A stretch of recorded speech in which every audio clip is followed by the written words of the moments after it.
So good morning, or good afternoon, I guess. Yes. My name is Sam Lee, and today I will be interviewing Dr. Yang for the Houston Asian American Archive. Um, okay, so could we begin with a brief introduction from you about yourself? Yes. And thank you very much, Sam. And thanks for having me. And my name is Hong Liang Yang, and just call me Hong. And Hong is my name and in my organization. And I started to use this about like 6 or 7 years ago. And currently, I am the biosafety officer of the Houston Methodist Research Institute. Yeah. Okay, perfect. So I'll begin with a little bit of background information. Could you please tell me about where and when you were born? I was born in early 1970s, and like in a village in Henan province in China. And yeah, that's many years ago. Um, could you describe a little bit about the household you grew up in, such as your siblings, your parents, maybe a little bit about your neighborhood? Okay, and I'll be very glad to share like my how I grew up, and just like that village is very typical village in Henan province, and it's a very typical family and with like all the farmers background, and my grandparents and my parents, and they're all farmers. And when I was a boy, when I was born, like my family had about like 10 people in one family.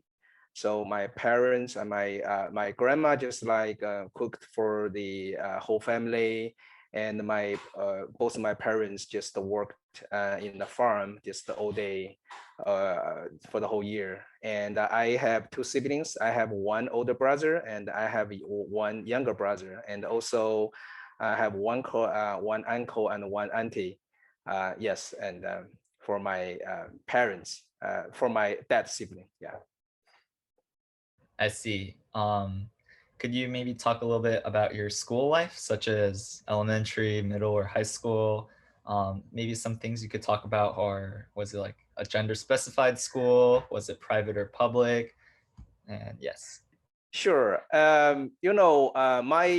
Just like my life in early age is pretty typical. It's like other students from the countryside in China in 1970s. I started my elementary school when I was 7, and my elementary school and my middle school both were like in my village. So it's just about half mile away from where I lived. And so it's very close. And I had studied there for like 5 years in elementary school and 3 years in middle school. And then I went to high school about 8 miles from my hometown. That is in the central town of the county. And just like what I remember most, like it's a very good memory, just like all the students from the same village when I was in middle school and elementary school, and very friendly. And also just like at that time, we had very limited resources, not rich, actually pretty poor, no any like device like we have today. And just like we have books, we have a lot of like homework. And also just like I remember that when I was very like in the first and second years, even there's no electrical light. I just like I need to bring my like it's called like oil light, or or candle sometimes, and so we can study at night in the school, yeah, or in a very early morning. Yeah. And just like, and also I didn't start my English until I was in middle school. I was about like 12 years old or 13 years old. And so I didn't realize at that time, definitely like I need to speak English every day. It's like, okay, this is my work. And at that time, English just like, it just kind of like a window, opened the door to the outside world. And after I graduated from middle school, I went to the best high school in the county. So at that time, even as you might don't know, like more than half of students, when they graduate from middle school, and they need to live by themselves. They need to find a job, or just like half of them, they didn't at that time, didn't have time to high school or to other, professional schools. And so just like I'm very lucky, and I just went to the best high school in the county, and I had 3 years over there. Yeah. Do you remember the name of the high school? Yes, it's called Changge First High School. So it's the best. It's the best in the whole country. Yeah. At that time, there are just like 6 classes, and the classes in when I grew up is like different from like class size in the United States. When I was very young in the elementary school, in middle school, they are about like 60s in one classroom. They're just one teacher. You can imagine like for over 60s, boys and girls, very active. And in the high school, the same, and very big class. And because we had limited resources at that time, and we had like 6 classes in one grade for the high school. So there's about 400, students in one grade. Yeah. Wow. That sounds so different from what I'm used to over here. Yes, yes. Mhm. Um, Kind of transitioning away from school, but to more of like your child life. Do you have any particularly special or meaningful memories that otherwise would not have been made if you did not live where you did? You mean before I went to the college, or in my Yeah, hometown? just yeah, like your childhood. You said you grew up kind of in the rural Hmm. area, right? Hmm. Are there special memories and things like that that you Well, might have? yeah, I didn't memorize that until you asked me. And such a memory I can remember was like when I was like in the elementary school. At that time, my grandpa just like raised a cattle, like a cattle for not to make meat, but just like to raise it and sell it to make money, to just try to make more money.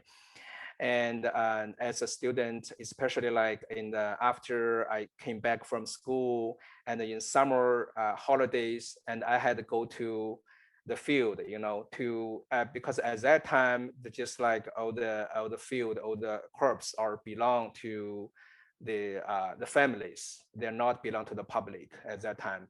So just like I went to my field, my parents' field, and my family's field, and just like get the grass. Just like it's like one stone for 2 birds. And one reason is like when I pull out the grass, it's like weights and it's better for the crops. And the other reason is like I can get food for the cattle. So almost every day in the late afternoon, I just like I went to the field and went to my field with my brother, with my older brother, just like every day. It's my daily work. And also very special is like I in addition to the schoolwork, definitely I need to help my parents.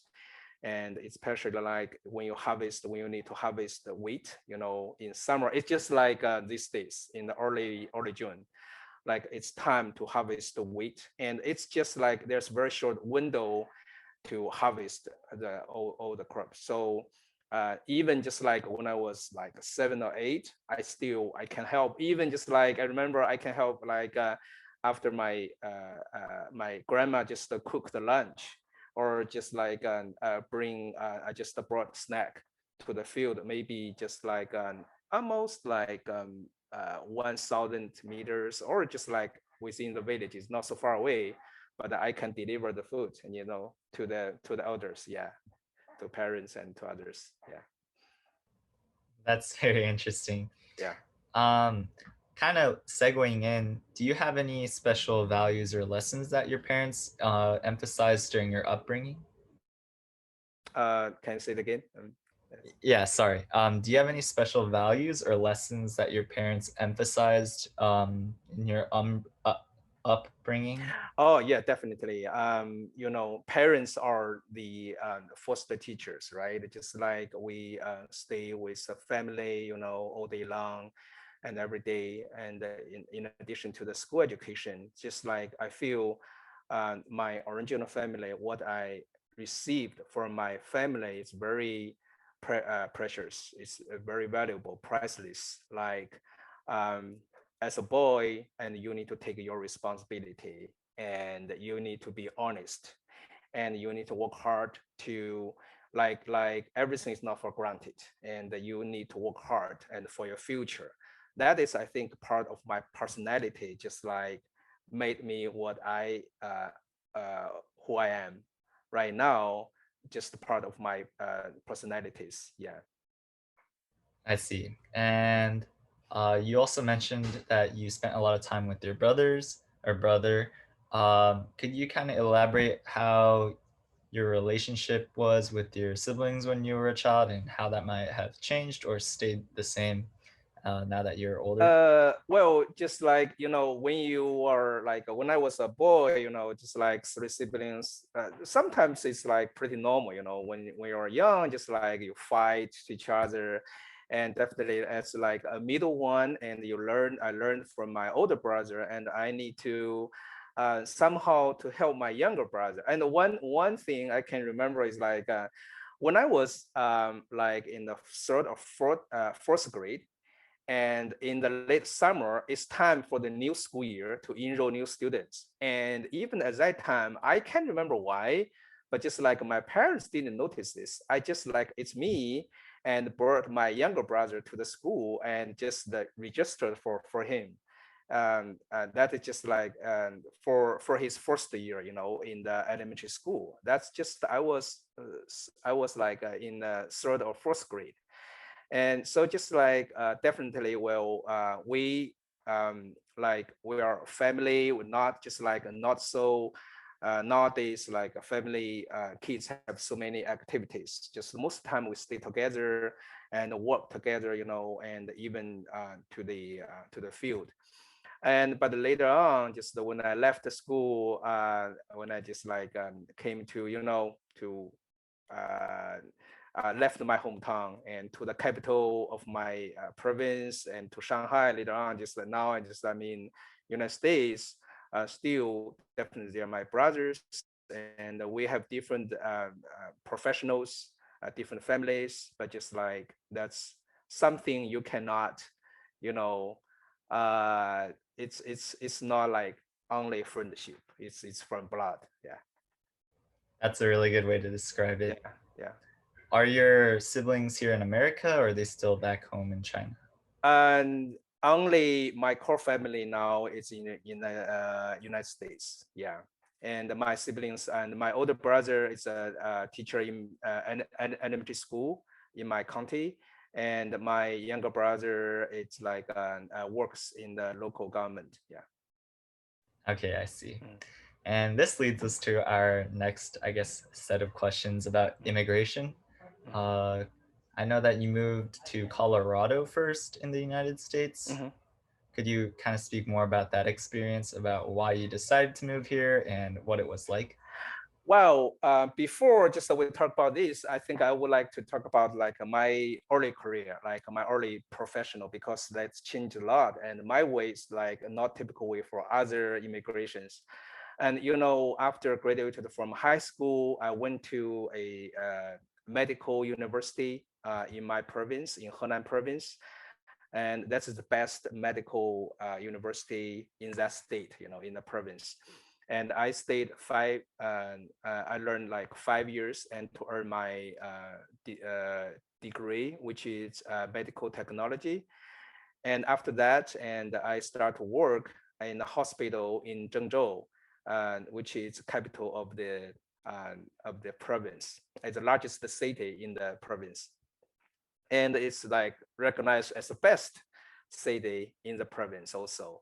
So I at that time I found like, okay, and that is my I will just keep this job, and this is like I will raise my family, and just like have a happy life, and just but after several years working, I feel like I just like I start to think about my future.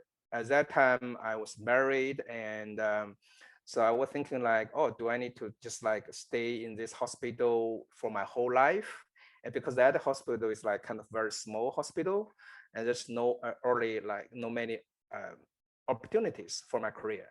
So I decided to go out to or place like out to the world, like outside the world. So just like with support of my wife, actually, because at that time I started to have my older son, and so I just like I applied the college, the graduate school of Shanghai. At that time, it's called Shanghai Second Medical University, and then it's just integrated into Shanghai Jiao Tong University, and it's one of the best medical university in China. So I had studied there for 6 years, and to earn my master's degree and PhD. And so I earned my PhD in medical microbiology.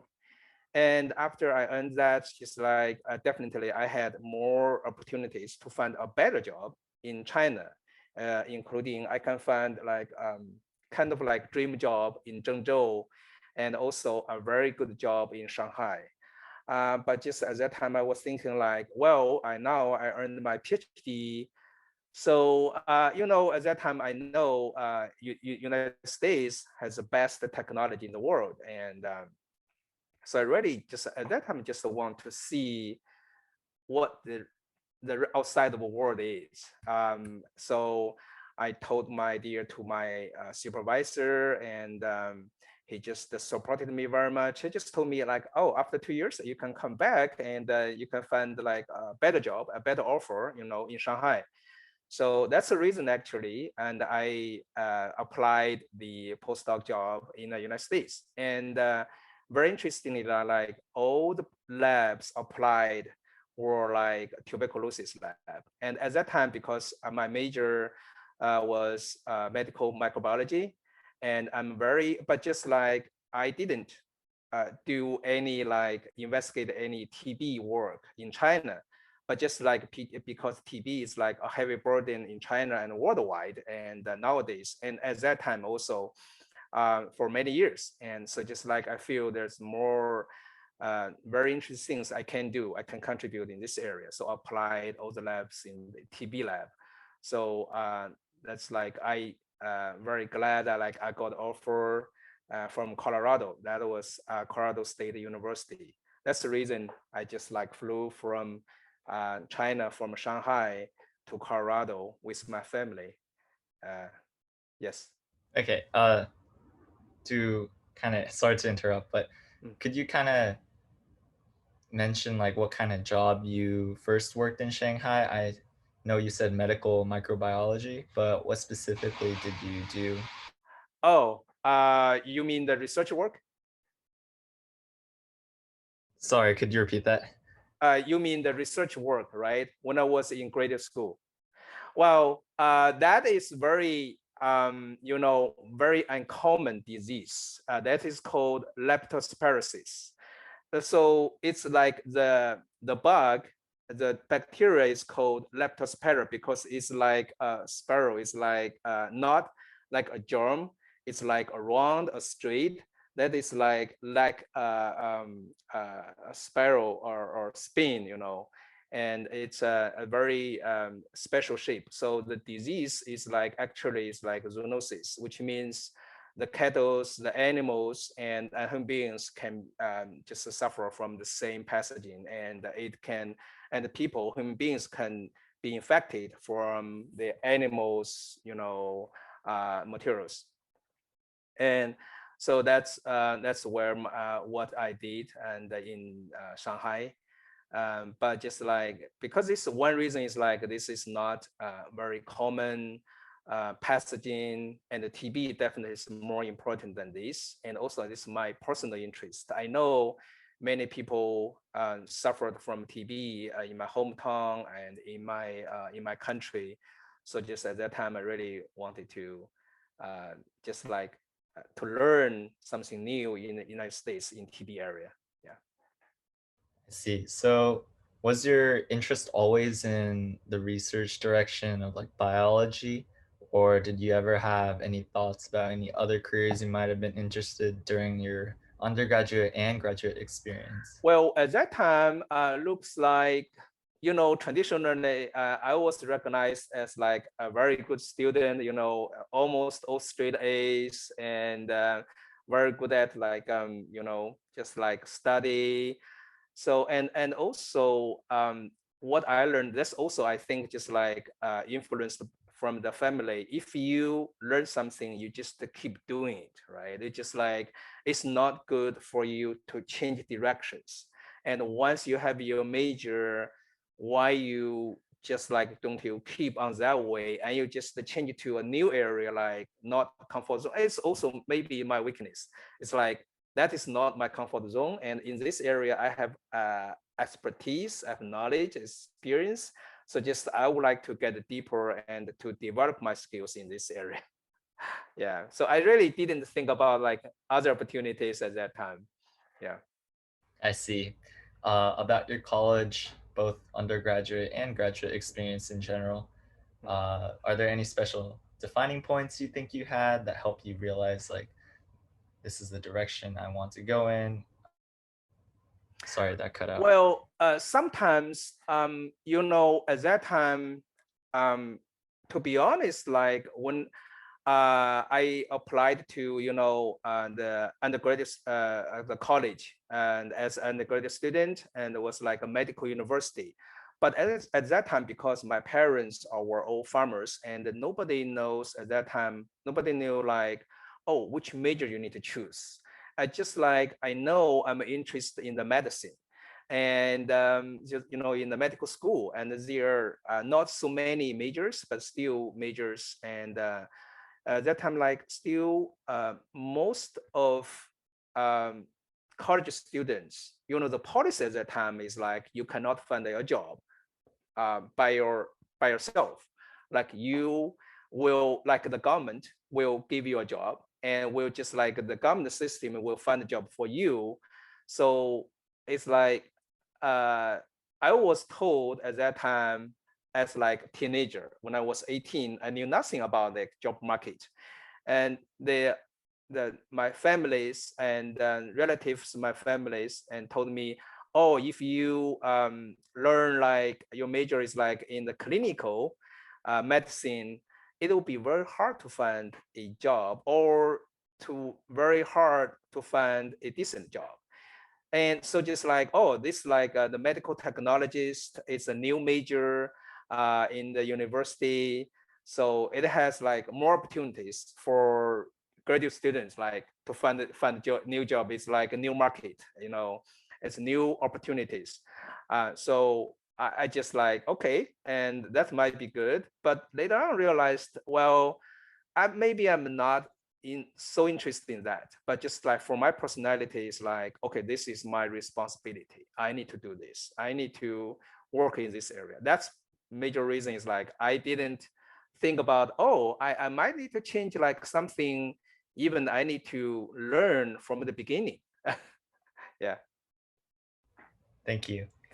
Kind of guiding back to your postdoctorate experience, what was it like in general first coming to America? Did your family come with you? Yes, at that time, I just had one son. That's part of the reason I applied the opportunity in the United States. So because like when I was in graduate school, and I was like living in Shanghai alone, and the rest of my family in Zhengzhou City. So in this way, just like we can just like live together. Yeah. Were there any specific challenges you recall, both for your family and you as an individual? You mean when we came to the United States in the beginning? Yes, yes. Well, actually, um, there what I can recall is like not so many challenges. Still, there are a lot of like cultural shocks.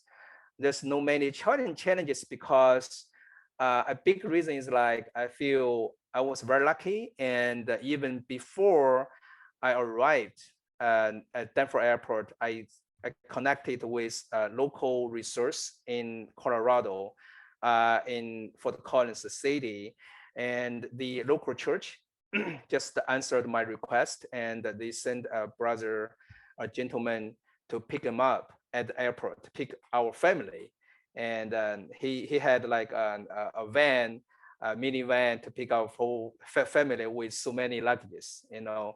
And and since then, I just like started to uh, you know, contact with the local church and American families and in the English church. And so just like for me, even just like everything was new, right? It's like everything was different. And the work is was challenging, but just like there's no, I didn't feel like so many challenges. I feel like the reason is because whenever I had a problem, and I can always find help from my Chinese community, from the American friends. Yeah. I see. So you were involved with church, you said, um, in Yes. Colorado. Yes. Yes. Could you talk about, of course, the church and maybe some other organizations or groups that you were involved with while you were in Colorado? Yes, and I would like, I'm very happy to share that experience. And I said just like when I arrived, even before I arrived and started, before we met each other, you know, they started to help us. And since, so just like the first day and the second day when we arrived, and we just like we had a dinner, and in others home, and just like the other family helped us to go shopping on the next day. So just like it's very normal for us, like, oh, they are so nice, and just like they want to help us, they want to be our friends. So just like that's the beginning of like we started to contact with like a local church community. And so just after that, and we my whole family just like went to the church almost every Sunday. And also the other organization was ISI, International Students and Incorporation. That is like organization to help international students and scholars, and to help them to study like English, to be more familiar with American culture, and to adapt to the new environment. And I had a very good relationship with staff in that small city. And so just like sometimes I went to American church, and also I just like studied English, like the ISI staff and volunteers, and they just like taught English every week.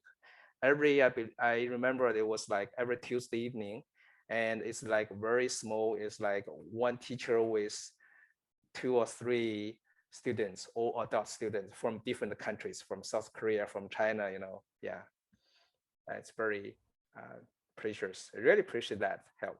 Yeah.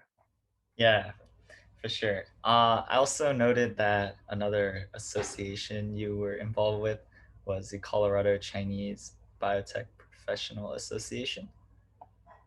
Bio, I'm sorry, what's that? The Colorado Chinese Biotech Professional Association. Oh, sorry, I can't remember that. Did I mention that? Oh, I think it was on your form, but Oh, I just sorry, wrote just that like, down. yeah, okay, No, yeah. no, no. Yeah. Well, we can just move on. Mm. Apart from the church, are there any other in ISI? Are there any other organizations or groups or anything community related that you want to speak about? Well, this is like two very good like communities, and I started, and from that, and I had very good. I would like to share like two families friendship, and that's like one's like Selva and Lawson, and his last name is Lawson, Clyde Lawson, and Selva, and they were 70s at that time when we started to uh, connect, and the first year, the first several years, and we were invited to their family, you know, for any big festivals, big events like New Year's holiday, Christmas, even Thanksgiving, or just like many holidays, and we stay together. And they opened their house for international students also for every week, just like studied Bible. Uh, yes, and the other family, it's like younger, but they were like about 60s, and we just like after we started to connect, we developed like not only they help us, like they are native speakers, we are foreigners, we are new, we need to learn a lot from them, but also it's like a friendship. It's like for the second family, we just invited them. That's just like a story. After that, it's like we when we moved to Maryland and even Houston, and they flew from Colorado to visit us. Yeah. I see. Mhm. So, kind of transitioning from that into Houston, what brought you to Houston? Well, uh, that's just because of the job offer. And to get this offer, there's a long story. Like there's like, my history is like from Colorado, Houston, like Texas, it's a third state, and I have lived. And the second state is Maryland. It's close to DC area. So that's like how I changed my career. Um, so long story short, is like after I graduated from a National Biosafety and Biocontainment Training Program, or NBBTP, 2 years study or fellowship, and I found a job. I had to find a job after graduation, so I found the only offer was in Houston and Houston Methodist. Yeah, that's why I came to here. Yeah. Did you do the program in Maryland? Yes, yes. That's a program actually on the NIH campus. This we see in the NIH, National Institutes of Health. Oh, okay, yeah. They're the people that fund all the research and stuff, right? Yes, yes. Every year, NIH is like the largest biomedical research institute, and also it's a federal government agency, and NIH has like about $30 billion every year to distribute to the United States and also even some other countries in the world. And so almost every scientist in the United States need to, especially in the biomedical area, and they just like apply the funding from NIH. Yeah. I see. For chronological purposes, do you mind recounting like what years you moved from Shanghai to Colorado, and then from Colorado to Maryland, Sure. and then Yeah, from yeah, yeah. Maryland to Houston? I was like, it was in 2007. I moved from Shanghai to Colorado, and I had lived in Colorado for 7 years. It was in the end of 2014, I moved from Colorado to Maryland to start my fellowship at NIH. Mhm. Yeah. I see. And you said that was sort of when your career shifted, right, in Maryland, when you decided you kind of wanted to do something a little bit different. It's not something I can decide. Actually, it's just like out of my plan. It's like something very amazingly happened. And when I was like looking for my career, looking for my future, at Colorado, just like in at Colorado State University, I was like a postdoc and then a research scientist and working in the TB area. So I saw that time, like, because TB is definitely a very important pathogen. It's a worldwide issue, health issue, scientific issue. So just like it's very important, and I'm just like I can contribute in this area. But still, I was thinking like, well, just like, well, I like, where's my future? I was thinking, and it's very hard because like at that time, if you don't have like green card and you just like when you hold a visa, no matter it's a J1 or H1, it's still like if you don't have a green card, it's very hard to find a job in other area. Like you had to work in the lab in the university. So very beautiful thing was like I couldn't find that opportunity without an instant in the lab. So I made a mistake, to be honest, like I made a mistake, And because like I worked in the TB lab, right? The TB lab is like has to be done in the biosafety level 3 lab. It's called BSL3. So BSL3, and every researcher needs to get like a very comprehensive training. So you have that opportunity to work inside. And so at that time, just I made a mistake. So the university need to investigate that instead. And then I had time to know more biosafety professionals, including the biosafety director of Colorado State University at that time, because as a postdoc or researcher, you had no chance to connect with that kind of level, of like professional in biosafety area. Like you just like accept training from the other staff in the team, but just like very few chance to touch base with director of biosafety. Yeah. So I just like, because like he was in the committee, in the team to investigate like why this happened and what they can learn from this to avoid like future occurring. So I had a chance to know about not only about him, but also the others, like biosafety professionals in the team. And after that, I felt like, wow, this might be something. Like I that time just like I had very like my mind is looks like weird, thinking like I feel this area is like maybe I can do something in this area.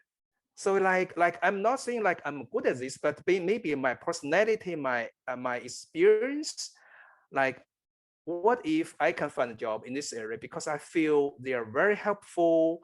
They try to help you, not to punish you because your mistake. They want to find the reason like to increase, to improve, and for everyone's safety, in the lab. So just like, oh, this is very interesting career. At that time, because like I just received training, from biosafety professionals in the team, I never ever thought about that. But after the incident, after the investigation, I just started thinking about this. Then I just talked to the professionals, including the director, and I said, yeah, you can try. That's like, this is different area. And so you can try this. And so just like I was introduced the opportunity of NBBTP, the National Biosafety and Biocontaminant Training Program at NIH. Yeah, that's Okay, how that happened. that's It's a very long story. it's Yeah, great. Thank you yeah, so much. hmm This is just a question that I suddenly thought of, but yeah. I remember you said the reason you left Shanghai was because you want to return for better job opportunities. Did you just decide not to do that?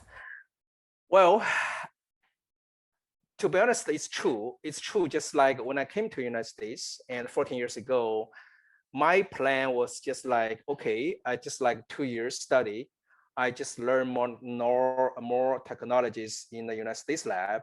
Then I can apply what I have learned to the lab. I might have my own lab as a professor, to establish my lab in TB area. Um, the major reason is when my first, G1 visa was going to expire, and I found my wife was pregnant, and we will have our second kid. Later on, we know that's a boy, and so just like I found like if I just return back to China on the original plan, that's just after my son was born. So I told my supervisor to ask her like, oh, my wife was pregnant, and could you just like extend my visa so I can stay here longer, just like when he is like, bigger, so we can go back. He was very excited, just like, oh, I'm very glad to extend the visa because I did a very good job in her lab. he just extended me like 4 years, 3 or 4 years visa, so I can just like stay here longer.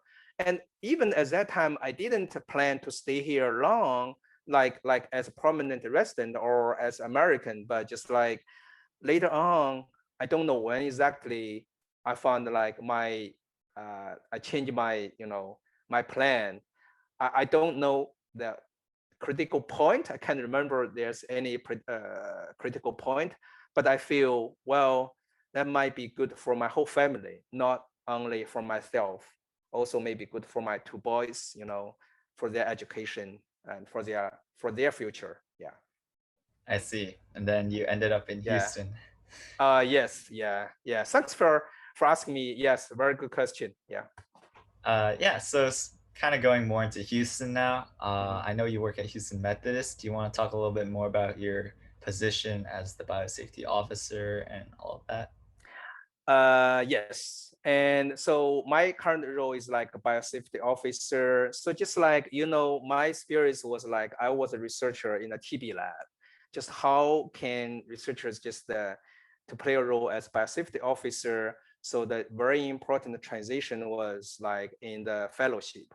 So just like to explain this, I think just I would like to like briefly introduce this fellowship because it's very unique. It's very unique. And this is like a fellowship and within NIH, and it is like a 2 years training program and for Americans, not for foreigners. So you need to have, at least you need to have like you are a native speaker or you have like a green card. So that's like when I applied the biosafety, when I applied this fellowship, I didn't have a green card. And I just like received my green card in about 3 months. It's very, very fast. It's like, wow, it's like when I share this story to others, it's wow, it's like, it's, it's, it's like amazing. It's amazing. Like, so I had opportunity to be that in that training program. So that training program is like to prepare the top biosafety professionals in the country with like high standard, like prepare biosafety professionals with high standards and to meet the challenge of like the in the biomedical lab needs in the United States. So like to be a biosafety professional, and you need to have knowledge expertise definitely in the microbiology area, right? You need to understand the science, and but that is not enough. And you need to understand the people, you need to understand the policy. So you need to practice these policies and how to communicate with people. So that's 2 years. Just I learned a lot, like in soft skills and how to, because like as a scientist, like the mindset is different. Like, okay, I can only focus on this research area, just like I find references, just generate ideas from my own mind. And so just the work on my bench in my lab to identify or to identify my supervisor's idea or my idea. And but just as a biosafety professional, it's very different mindset. So the 2 years MBBTP life changed me. So now I'm the biosafety officer. My role is to make sure all the researchers in the lab and they work safely. And it's like it's biosafety officer is like it's like a joke I told in the training, you know, to researchers in my institute. I'm biosafety officer. I'm not police officer. So like I don't have a gun with me. I just like I have knowledge, expertise, and passion. So my role is like to help researchers understand what the risks and they have. Even just like it's just like myself. When I worked in lab, I didn't realize, oh, there's like hazards I work with. I know this they are hazards, but I just like I know what I need to do, but just a lot of things I still need to understand. So now my role is like to help them understand the risk and how to protect themselves and how to regulate, the policies and in accordance with government regulations. Yeah, just like this training, protocol review, connect with different staff like researchers, like managers, scientists, PIs, directors, whatever, and also like engineers even, you need to, I need to work with engineers like to adjust the the lab, it's called HVAC, to adjust to the volume, the or the equipment management, just a lot of things. Yeah. I see. Um, Not to take a step back and kind of ask a general question, kind of related Sure. to your journey. Do you think there is a glass ceiling for Asian Americans in this field of research and STEM that you are so deeply immersed in? Uh, Glass ceiling, it's a very common topic in from Asian immigrations.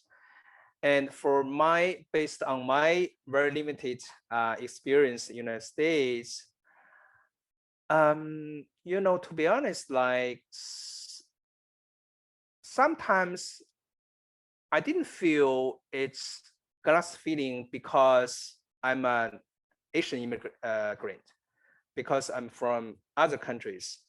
It's more like, for me, it's like, you know, for example, when I worked in the lab as a postdoc and then research scientist, that's an area like career very competitive. So even just like for others, like native speakers, it's hard for them to promote to like assistant professor level. So like, okay, it's like the glass ceiling for me. I don't think so. And for me, just like as a biosafety officer, at Houston Methodist, I feel I'm very lucky. Just like I'm an Asian, I am like the only um, Asian. And in my field, by the way, in my field, only like up to 10 professionals are from China originally, most majority of them are like native speakers, Western people, black, white, and just like very small percentage are like from Asia area, like including the Indians and Vietnamese, but just like very small percentage. Yeah, I mean, just like I feel in my area at least, like I didn't feel the glass ceiling. But I know, just like in my organization, there's still the Asian staff is underrepresented. It's like in accordance to this population. Yeah, I understand that issue. Yeah. I see. This is also a good question that can kind of go and um, tie in with that. How do you feel about the recent Asian hate crimes that are going around and the movement that has risen in response to that? Yes, and this is very, um, a severe issue. And as you just might don't know, and in addition to my official job, I am also the chair of the Houston Methodist Asian Heritage ERG, Asian Heritage Employee Resource Group. And that's just why I'm very just like interested in this topic since end of last year.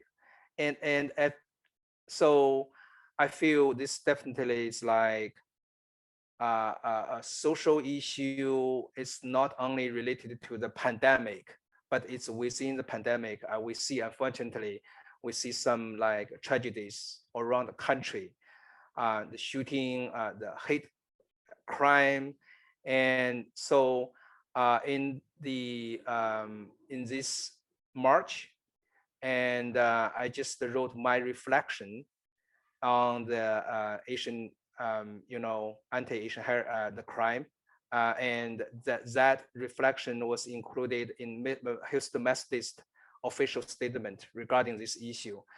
Um, After that was released, published to the whole system, I heard one uh, colleague, and who is a lady from Vietnam, and she told me, Hong, this is such an amazing work you have done to, you know, show what you thought about this very important issue, because like she felt like not secure. And when just like my reflection was included in the official statement, even I feel like I did like nothing, but just for her is like, and the community, and she feels like our voice are heard, from the community, from the organization. And it's very important for them and to feel it's like the organization from the higher level, they recognize this issue, they take this very seriously. Yeah, That's perfect because it kind of yeah. leads into my next question. How would you describe the Asian American community here in Houston? uh, you mean the community of like the organization we have, the Asian Heritage, or general um, the community, Asian community in the WCU Methodist? I was gonna ask just the general Asian community, I guess, around your workplace, but also maybe around your home or other places Yeah, around Houston okay. that And just like Houston is like such a special city. I didn't realize this before I moved to here. Like when even just like during the interview, my supervisor told me Houston is like different from other cities, any other city in Texas. It's more like international city. It's not a Texas city. So I just like more and more I realized, oh, that is so true. When you just like every day you meet like different people from like different areas. Like it said like about 25% of Houston people, they were born outside of the state. So many people are immigrations, like from other states, from other countries, and that is true in the Houston Methodist is within the Texas Medical Center, one of the like the largest medical center in the world, and so many like employees from Asia, like Asian employees. Every day I can see Asian faces, like accents, from Europe, from Asian. I can feel like even from like for white person, I can feel, oh, they are not like native speakers because they are from Europe, they are first generation, and like us. And so just like it's very, there's like a large of population in Methodist, in a medical center, like they are first generation or second generation. We have the same Asian faces. Like I feel, I don't know the exact number, but I know like from my observation, like research institute, many researchers, many scientists, like they are Asians, like Indians, Chinese, and Vietnamese. They from like South Korea, or even just like Philippines, as from the countries in Southeast. Yeah. I see. So like a melting pot. Oh yes, yes, definitely. Yeah. Yeah, so to kind of double back on the Houston Methodist Asian Heritage ERG, Mhm. I know that you're a founding chair. Could you talk about some of your favorite events that you may have organized? Yes, and the yes, I'm the funding chair, and it is like established like in this February, and it's just like we start work to formalize to establish this organization since like end of last year.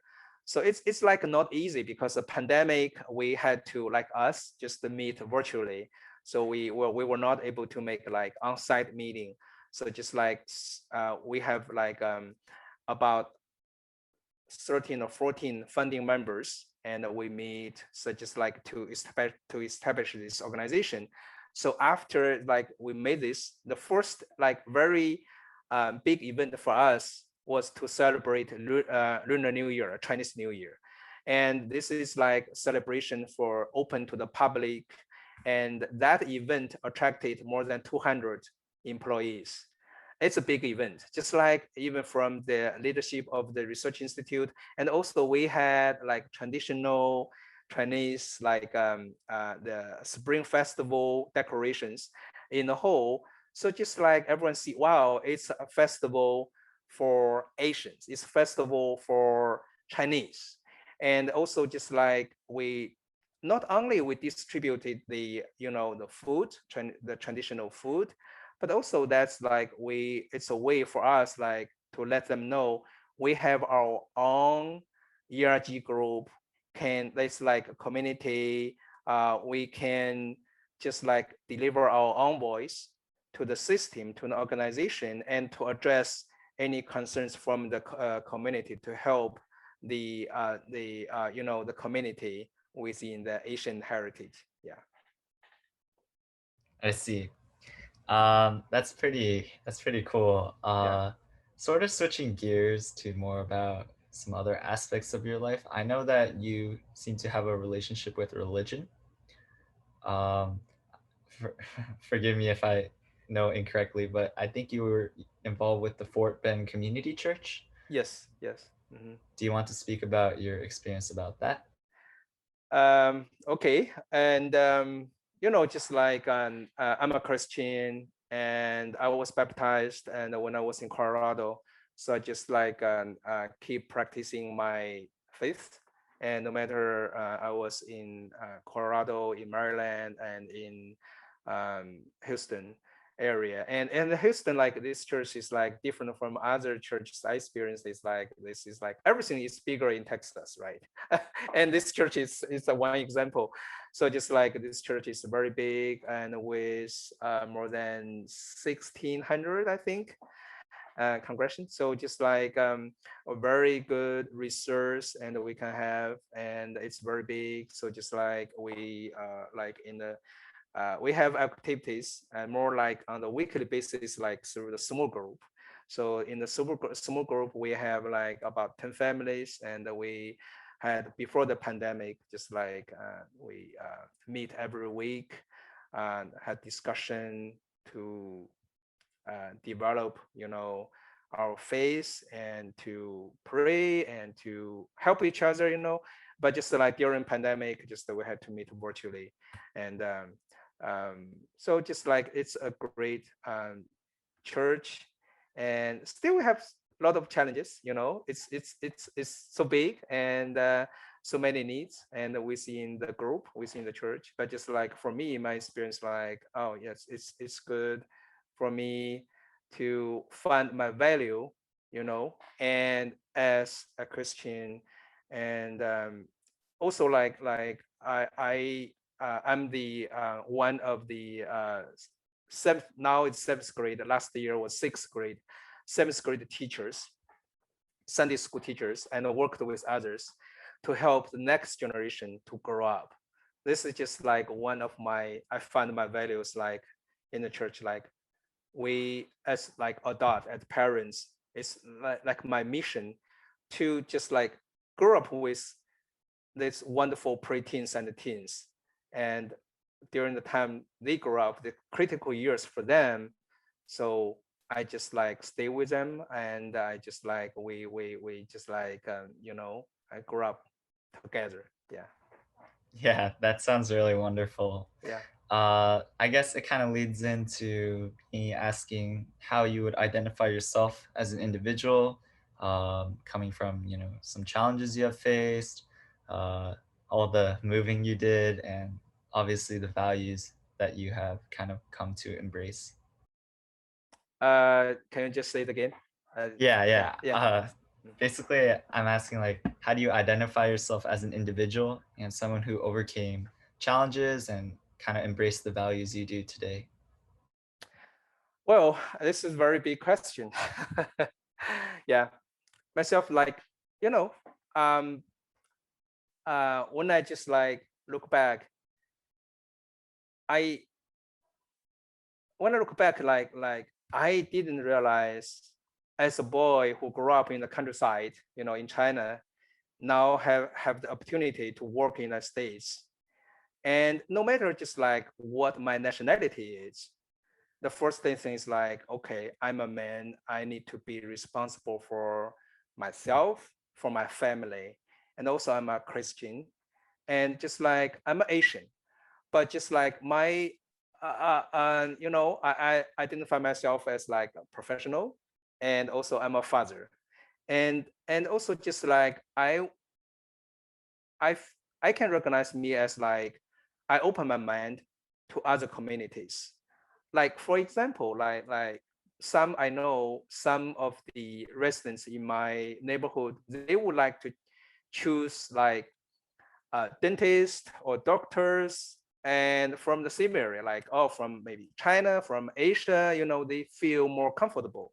But for me, it's like it doesn't matter. I just choose like I just like find like Google, or just like if the doctor accept my insurance, no matter where's he or she is from, and it's very convenient for me. It's in my neighborhood.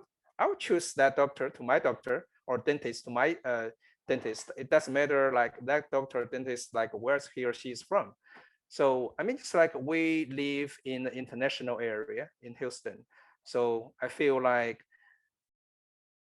the nationality, maybe you're like American and the face tells you you're from Asia.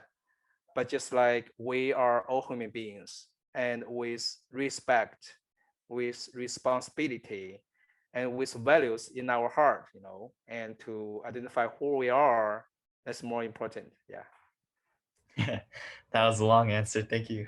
Yeah. Um, yeah, I think like apart from that, I covered a lot of your life in this single hour, but do you have anything else you would want to talk about, such as maybe specific things, memories, experiences that you might have left out? First off, and thank you so much, and thank you very much, like for inviting me. And what the HAA does is great job, and it's very important to record like such ordinary professional like myself. I'm not just like I don't recognize myself as like expert or professor. I'm just like a very ordinary, just like professional. But just like from my story, my journey, from China to different states, United States, and just like this, what your organization have been done is very important to keep record of like how the first generation of Asians, like how they just like immigrate into a new world in the United States to make their American dream true. Yeah. And secondly, I think just like I would like to uh, end up our interview or conversation with like a poem I just wrote several days ago. Can I just share that? Yes, definitely. Okay. Okay. I didn't like okay, let me find it. And could you allow me to just read it in Chinese first and then just translate briefly into English? Yes, yes, for sure. Okay. Okay. Yeah. 生日感怀，历经转转 sorry, let me get started. I'm so uh, you know 生日感怀，几经辗转历霜风，似酒回望岁月匆。乡路迢迢心画意，天涯彼岸共霓虹。So this poem is like a reflection on my birthday, and my birthday is the end of this month. And just like, so I just wrote a poem. The poem said it's like so many difficulties and frozen and winds I have experienced. When I'm 49, I look back and I see how the years passed, and it's so far away and from my hometown. And so just like my heart, I wish my heart can turn to two wings so I can fly. So I see the whole world, no matter where it is, and the two sides of the ocean, of the Pacific Ocean, and we share the same rainbow. We see the same rainbow. Yeah, that's a basic meaning of this point. Yeah, and thank you so much for having me, and really appreciate that. Yeah, that's a beautiful poem, and thank you so much for sharing it with us. Yeah, thank you. Yeah, I will end the interview now, or the recording at least. sure.